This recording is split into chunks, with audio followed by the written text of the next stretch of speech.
Project Flight is already rolling out update 7.25, which surprisingly isn't only bug fixes like we are used to. We're getting 3 new airports in addition to lots of things being fixed, added or redone. Starting off with bug fixes, you will no longer sink into the ground in places like Gatwick like you used to before because the collisions have been fixed at all airports in the game. The game has also become more optimized, which means you will not get the large FPS drops which you might have gotten in the past. In addition to this, smaller things such as missing puppy lights have been added, which is important for those of us who are keen to do realistic flights on Project Flight. One thing which you might want to turn on in the settings is the deload terrain option. This means that once you fly far away from Punta Cana for example, it will disappear, making your game run better. Once you fly back to it, it will show up again, but if you're not there, then it will disappear. When picking the airports, you'll now notice there are small flags showing what countries the airports are in. Cool little detail in my opinion. There is a new aircraft selection menu, kind of. You now have a highlight of your plane spawning instead of a red arrow like it used to be.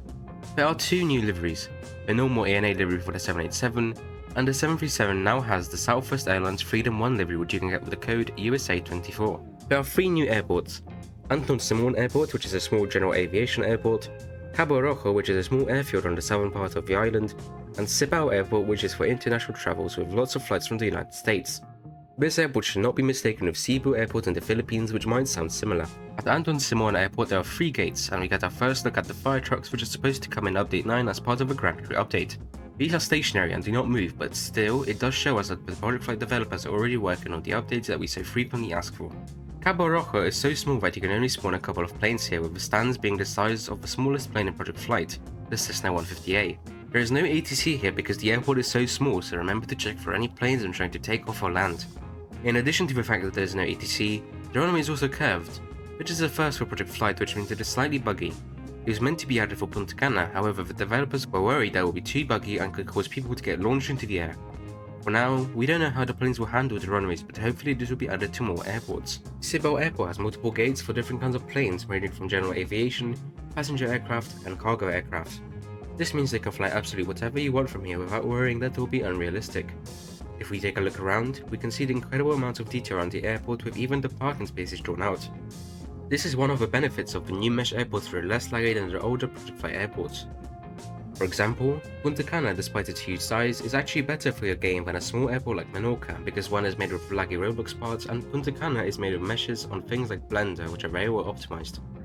This means that when update 8 comes around, instead of Gatwick being laggier, it will not only look much better but also run much better.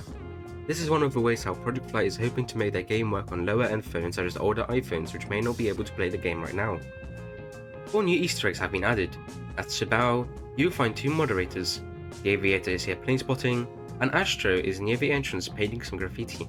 At Cabo Rojo, you'll find Lance Vance on a boat looking visibly worried by a shark in the water. And finally, there is a man who I could not find the name of doing some plane spotting under a tree next to the runway.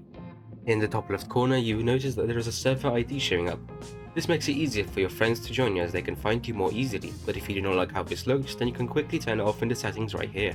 Your display name will now show under your call sign, and for those who have special roles such as tester, moderator, developer or owner, your role will highlight above your plane, which will make you easy to spot. And that is all that we've got in update 7.25. Very good update in my opinion. Considering how fast this update released, hopefully we see more coming out soon in the near future.